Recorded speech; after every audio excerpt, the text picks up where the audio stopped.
Então, quantos dos pais da igreja, por exemplo, criam na semana cósmica na história? Vamos ver. A semana cósmica e os pais da igreja. Aqui temos um artigo da Wikipedia. Os primeiros pré-milenaristas incluem Pseudo-Barnabé, Pápias, Metódio, Lactâncio, Comodiano, Teófilo, Tertuliano, Melito, Hipólito de Roma, Vitoriano de Petal. Muitos desses teólogos e outros na igreja primitiva expressaram sua crença no pré-milenarismo. Em outras palavras, Cristo retorna e em seguida vem o milênio. Por meio de sua aceitação dessa tradição sexta septamilenial, o que isso significa? Essa crença alega que a história humana continuará por 6.000 anos e em seguida vai desfrutar de um sábado por 1.000 anos, o reino milenar. Assim, toda a história humana será um total de 7.000 anos antes da nova criação. Isso é história. Todos esses pais da igreja criam nisso. Vamos analisar algumas citações deles para ver o que eles criam.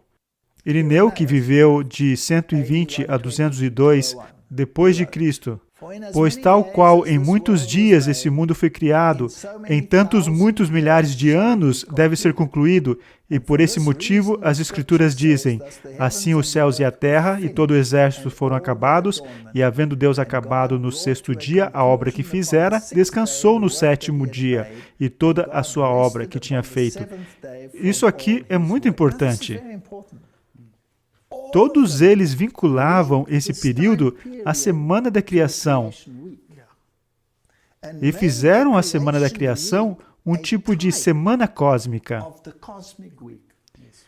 Então, o dia 1 seria 1.000 anos, dia 2, os próximos 1.000 anos, etc. Dia 6, os 6.000 anos, e logo o período do milênio. Era assim que todos interpretavam. E usavam muitas escrituras na Bíblia que interpretavam somente à luz desse conceito. Isso se perdeu completamente na nossa época.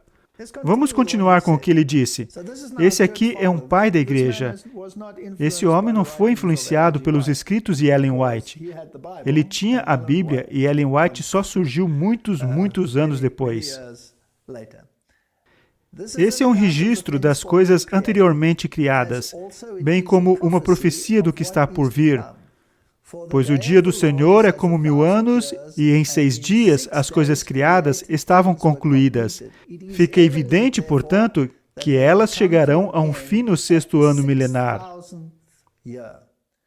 Toda a apostasia de 6.000 anos, injustiça e falsa profecia e decepção, para o bem dessas coisas, um cataclismo de fogo deve sobrevir à terra.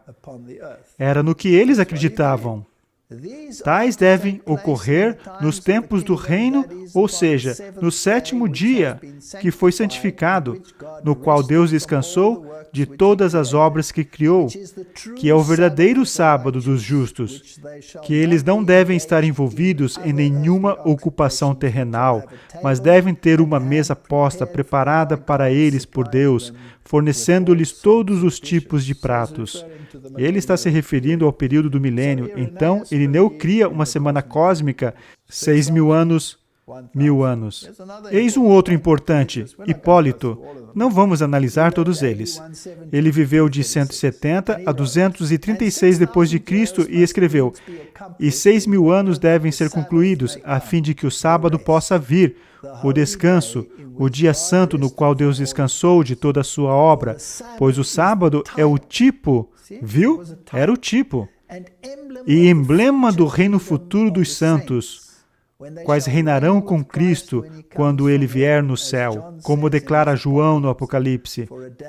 Pois um dia para o Senhor é como 1.000 anos. Portanto, visto que em 6 dias criou todas as coisas, conclui-se que 6.000 anos devem ser cumpridos.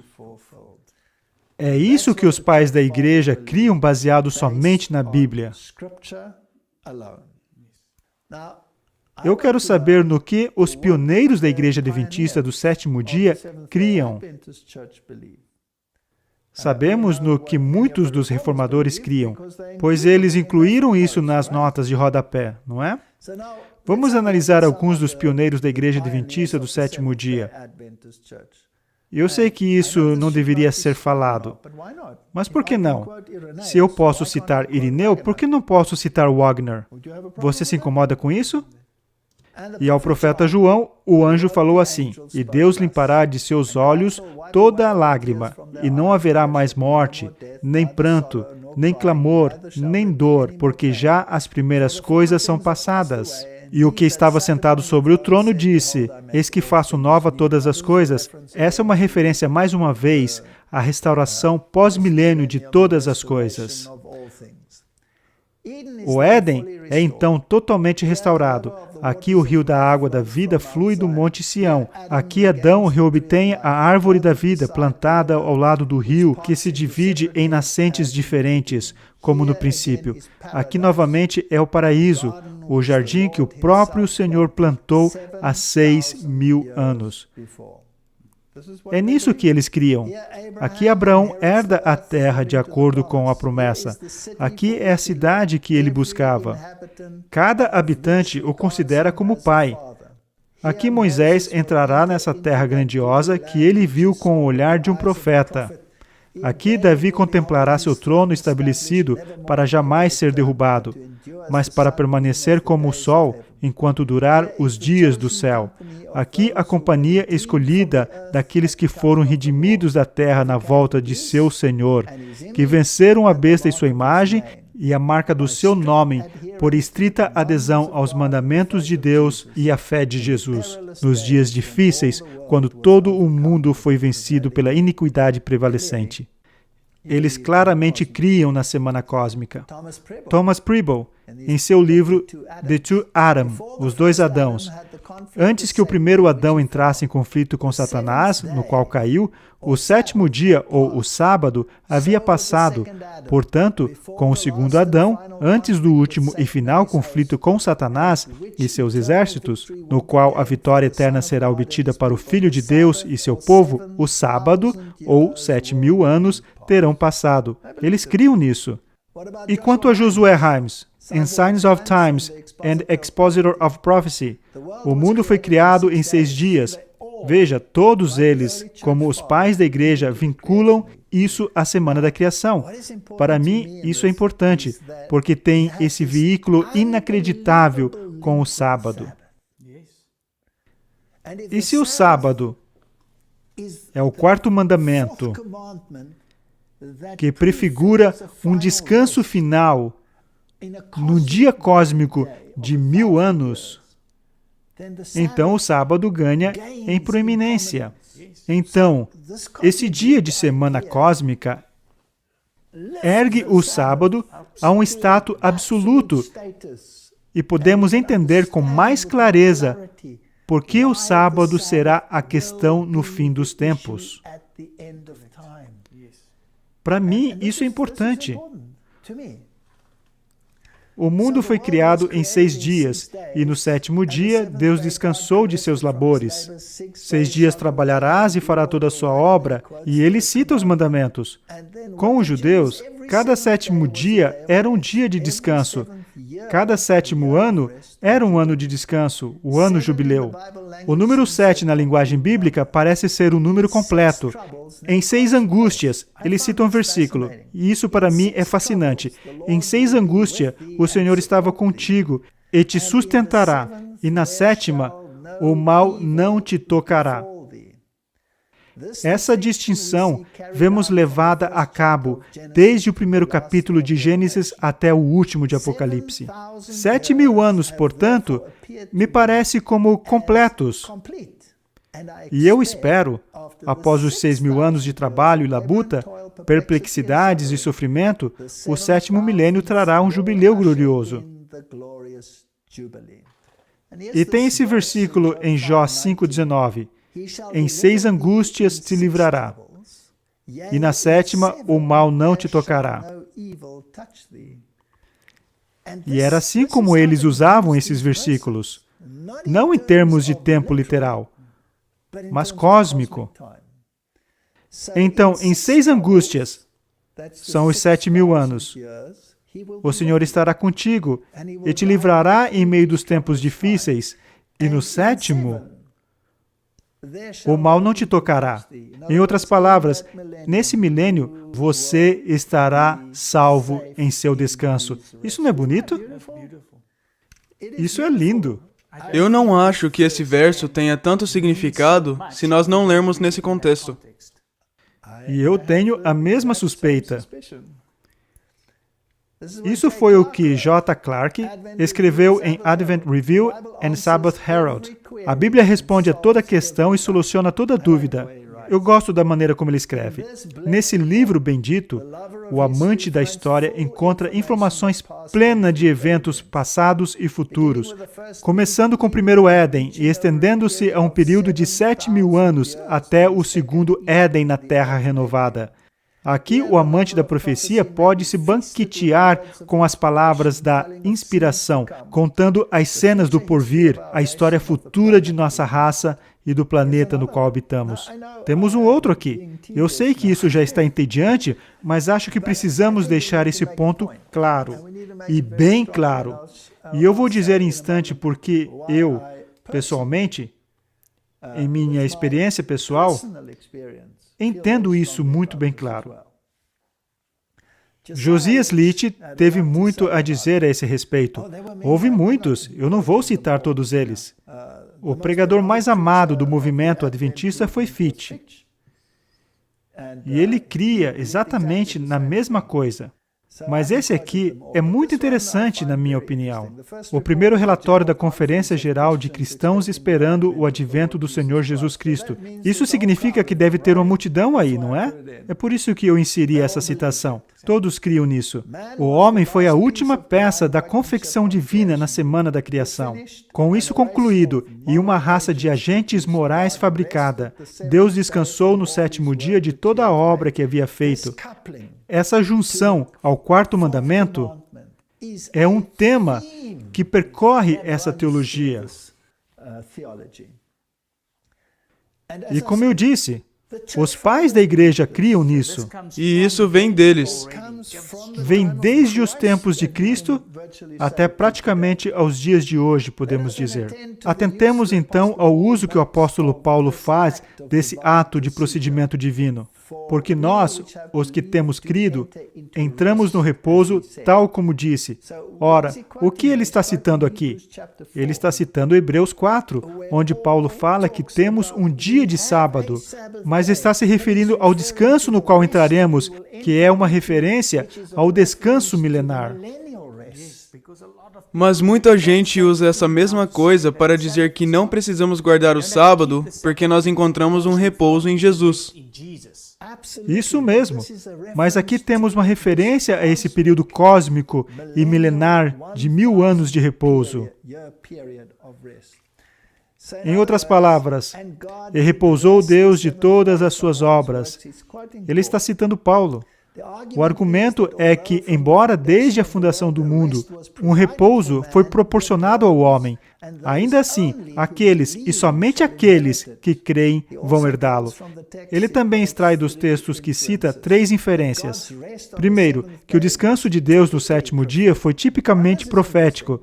Isso é interessante, ou seja, não era uma profecia de tempo específica, era tipicamente profético, de um descanso futuro para seu povo fiel.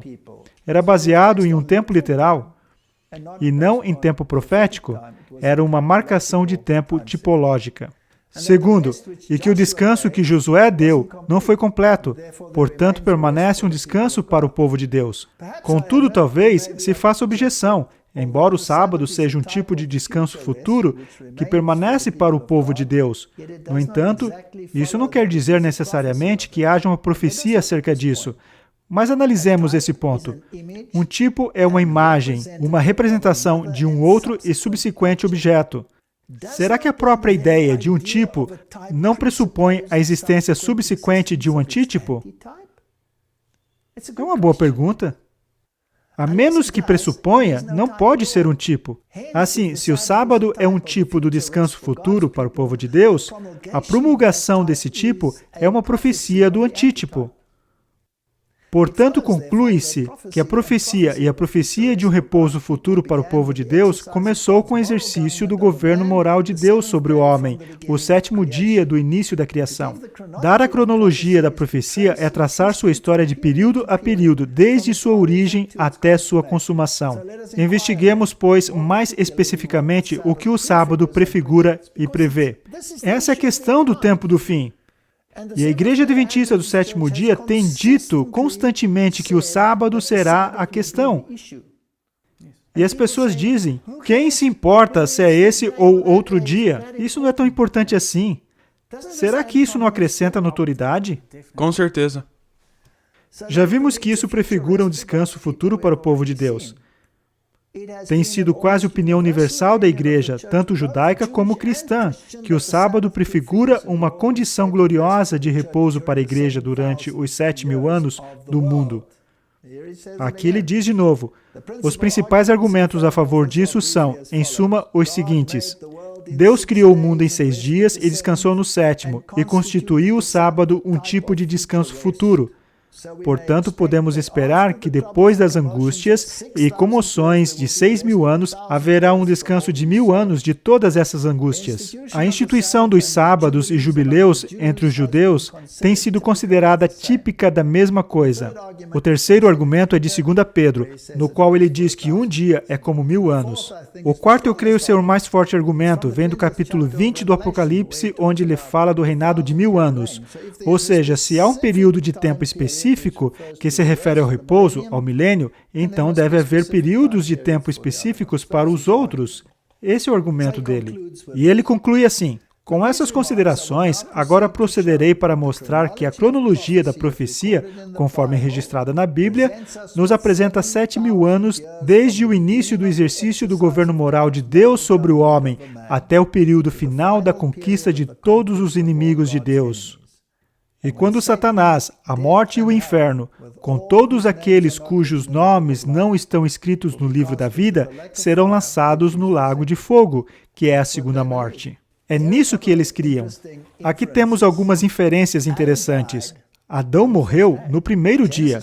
Gênesis capítulo 2, versículo 17 diz, é assim que eles pensavam, só estou acrescentando isso a título de interesse. Mas da árvore do conhecimento do bem e do mal, dela não comerás, porque no dia em que dela comeres, certamente morrerás. Ora, todos dizem, mas Adão não morreu. Então, como se interpreta isso? Aí dizem, mas ele morreu espiritualmente. Só que ele ainda continuou vivendo, não foi? Como esses reformadores e pioneiros pensavam a esse respeito? Ele estava se referindo ao dia cósmico, que representa 1.000 dias. Então, no dia em que dela comeres, certamente morrerás. Será que ele morreu no primeiro dia cósmico? A resposta é sim. Na verdade, nenhum dos antediluvianos chegou a 1.000 anos de idade. Todos morreram antes disso. Assim, todos morreram no primeiro dia cósmico, se desejar chamá-lo assim. Tem também esse versículo aqui, Oséias 6, 1 e 2.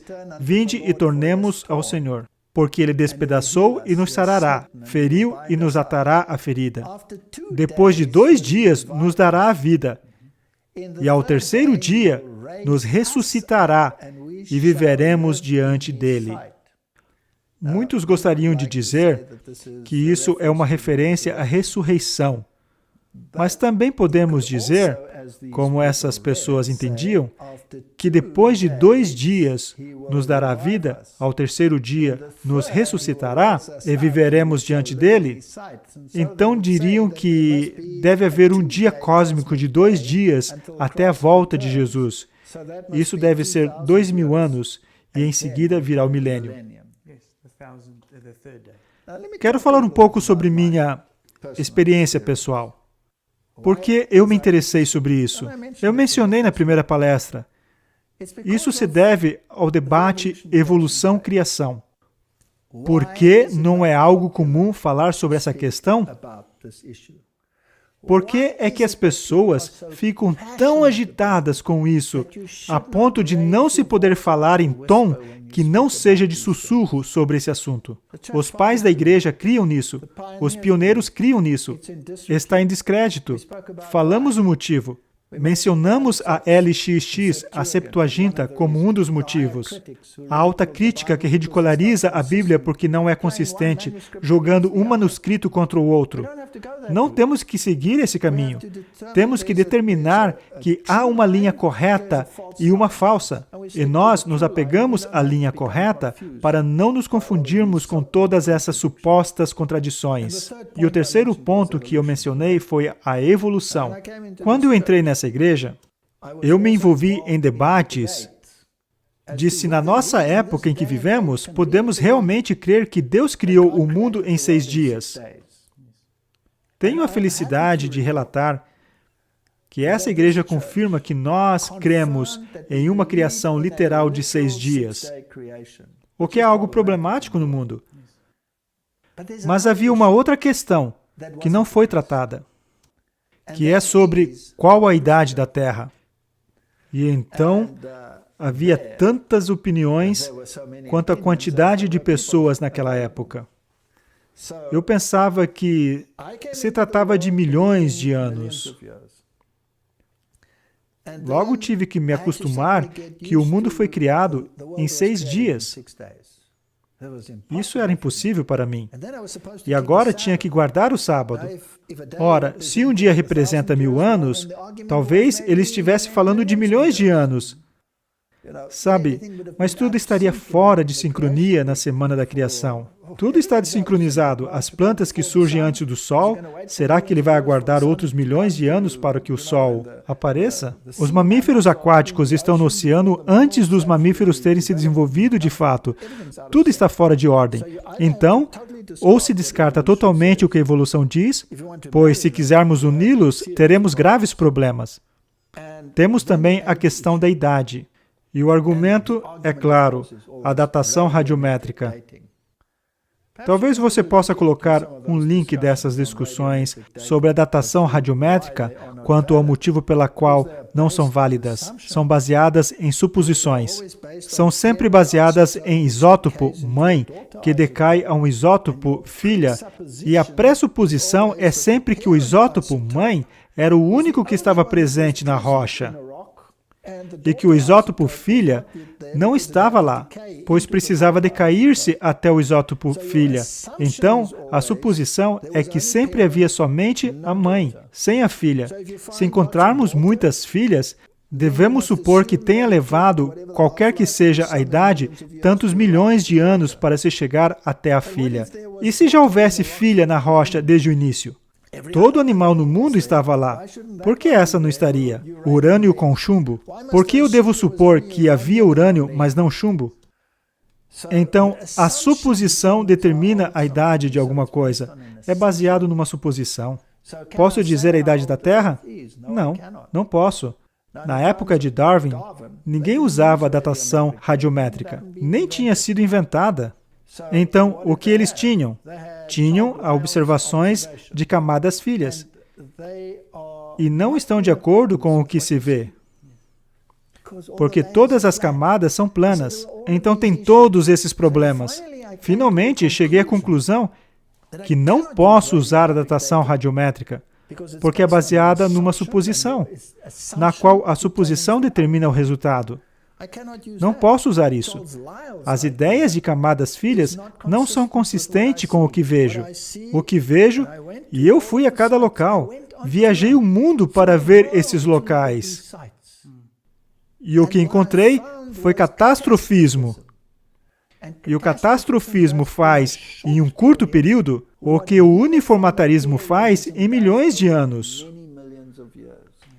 Mas esse conceito de que o mundo é antigo e velho está muito infundido e entalhado na mente dos homens, que é difícil mudá-lo. E agora vem a pergunta do ridículo. As pessoas têm medo de serem ridicularizadas. E eu estava ouvindo muitas das palestras de pessoas da fé. cientistas destacados da fé, dando palestras.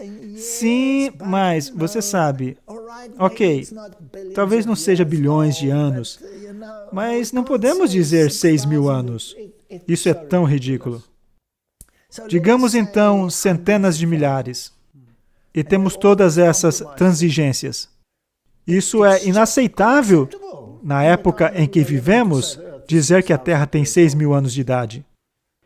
Eu me lembro que fui a uma dessas palestras de um professor. Eu o conhecia de uma dessas discussões que tivemos. E eu lhe disse, por que você faz isso? Por quê?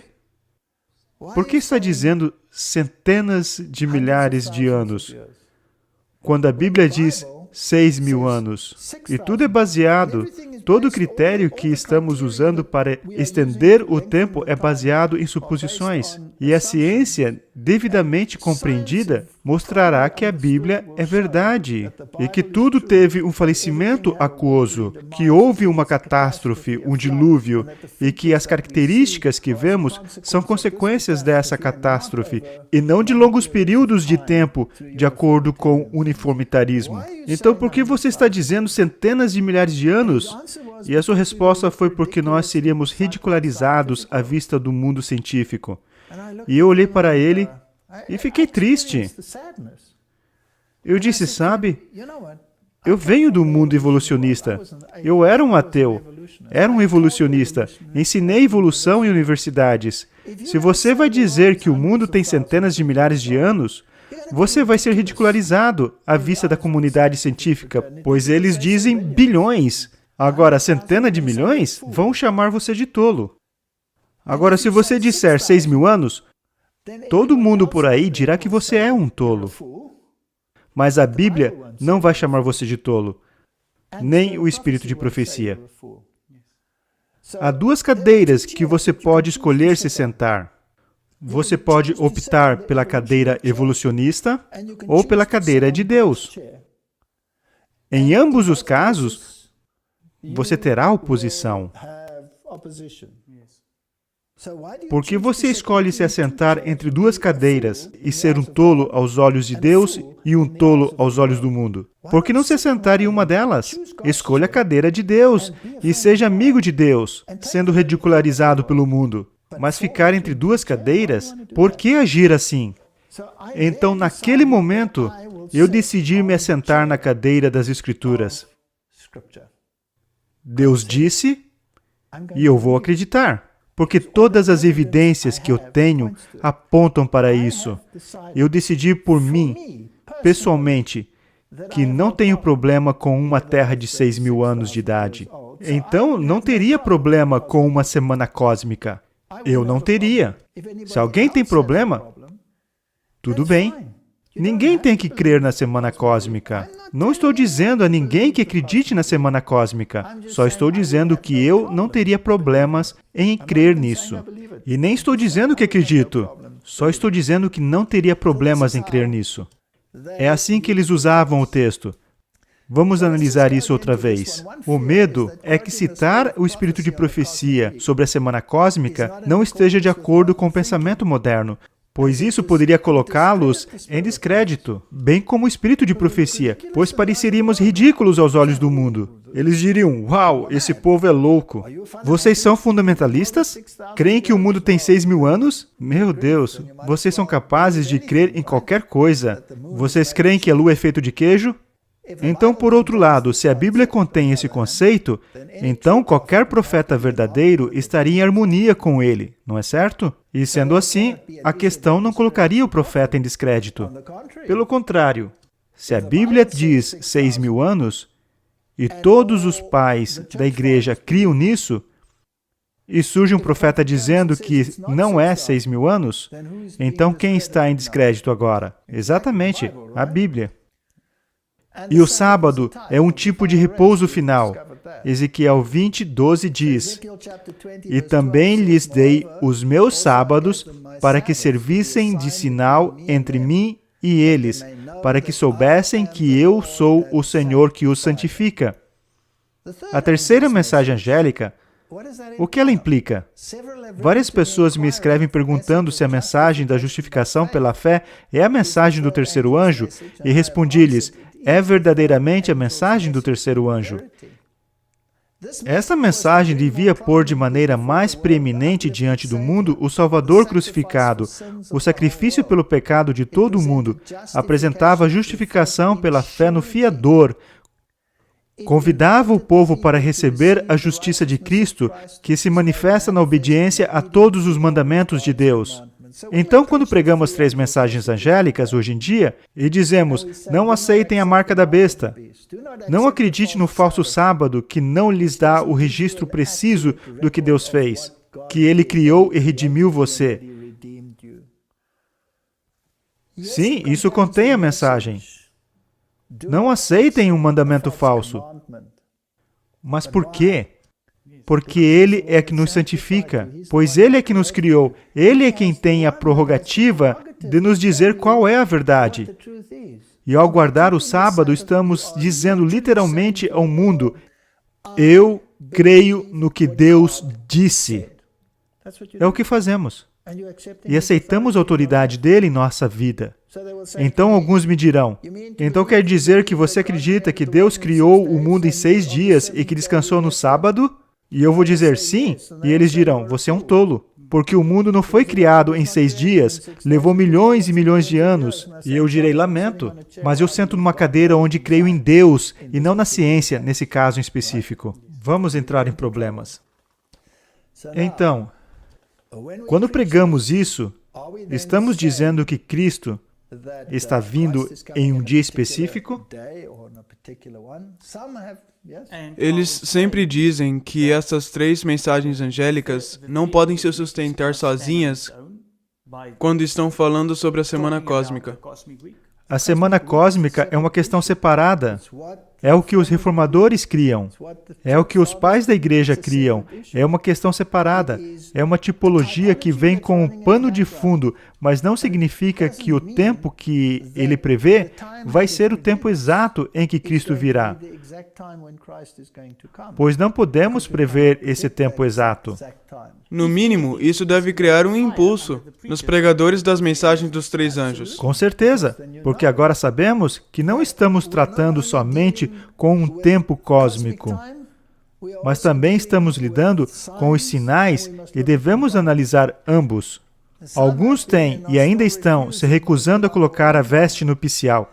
Ainda veste sua roupa de cidadão e desprezam o traje tecido no tear do céu, que é Cristo, justiça nossa. Por que Cristo não voltou ainda? Temos que nos perguntar, pois podemos apressar o tempo, não é? E ele me disse, escreve, bem-aventurados aqueles que são chamados à ceia das bodas do Cordeiro. Quem são os amigos de Cristo hoje? Você sente um desejo intenso pelo manto da justiça de Cristo? Você percebe os trapos de imundícia de sua justiça própria? Então permita que a verdade entre em sua vida prática. Se for amigo de Cristo, demonstre-o em palavras e em espírito. Manifeste amor a Jesus e amor pelas almas por quem Cristo morreu. Os sentimentos da verdade são os elementos que constituem um caráter cristão simétrico. Estamos hoje muito longe de ser cristãos, que é ser como Cristo. Precisamos da eficiência do Espírito Santo. Deus vive e reina. O exato motivo pela qual as manifestações do Espírito Santo não foram aceitas como gotas preciosas de Deus é que não houve um recebimento da graça de Deus. O Espírito do Senhor tem estado sobre seus mensageiros, a quem Ele tem enviado com luz, preciosa luz. Mas houve tantos que voltaram seu rosto para longe do sol da justiça, que não viram seus raios brilhantes. O Senhor disse acerca deles, eles voltaram as costas para mim e não o rosto. Há necessidade de se buscar o Senhor mais avidamente. Estamos vivendo em um tempo, numa época em que precisamos buscar o Senhor mais avidamente. Houve um tempo em que uma mensagem veio à tona em 1888 e tínhamos que aceitar a justiça de Cristo. A lei de Deus é o padrão do caráter. E é possível se ter uma justiça de obras na tentativa de se viver conforme o padrão, ou podemos achar o manto da justiça de Cristo. E nós não fizemos parte disso em 1888, porque tínhamos o conceito errado. A história do antigo Israel é um exemplo frisante da passada experiência dos adventistas. Deus guiou seu povo no movimento adventista, assim como guiara os filhos de Israel ao saírem do Egito. No grande desapontamento, fora provada a sua fé, como foi a dos hebreus do Mar Vermelho. Houvessem ainda confiado na mão guiadora que com eles estivera em sua experiência anterior, e teriam visto a salvação de Deus. Se todos os que trabalharam unidos na obra de 1844 tivessem recebido a mensagem do terceiro anjo proclamada no poder do Espírito Santo, proclamado a justiça de Cristo, guardando a lei de Deus, não porque somos salvos por nossas obras, mas porque aceitamos a justiça de Cristo. Se todos os que trabalharam unidos na obra de 1844 tivessem recebido a mensagem do terceiro anjo, proclamando-a no poder do Espírito Santo, o Senhor teria poderosamente operado por seus esforços. Caudais de luz ter-se-iam derramado sobre o mundo. Haveria anos que os habitantes da terra teriam sido avisados. A obra final estaria consumada e Cristo teria vindo para a redenção de seu povo. Este é o ponto. Se fizermos um cálculo simples, assim como na Bíblia de Genebra, e usando o espírito de profecia, chegamos ao momento em que os 6.000 anos deveriam terminar. Isso não quer dizer de nenhuma maneira que essa é a data limite, pois é possível apressar a vinda do Senhor. E o Senhor pode estender os dias. Não cabe a mim dizer se Ele virá na primeira vigília ou na segunda. Houve pessoas que responderam e enviaram essas citações como um martelo, dizendo que estávamos transgredindo. Não, estávamos citando a história e fazendo um cálculo simples. Mas isso não quer dizer que esse é o fim do mundo, e as pessoas devem entender isso. Nossa esperança se baseia em Apocalipse 22:20, que diz: aquele que testifica estas coisas diz, certamente cedo venho. Amém. Ora vem, Senhor Jesus. O objetivo daquela palestra foi dizer que o tempo é breve.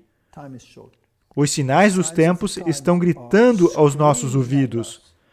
O tempo é breve.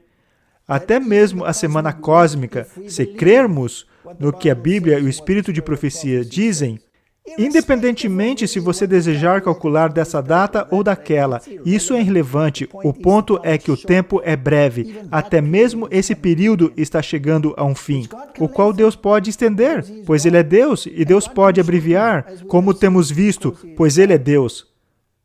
Mas dizer que não há nada, não há nenhum sinal, ainda pode ser daqui a 100 anos até a vinda do Senhor, ou talvez nunca aconteça, porque a igreja não está pronta. Então estamos como o catolicismo romano e somos amilenistas, o milênio não vai vir.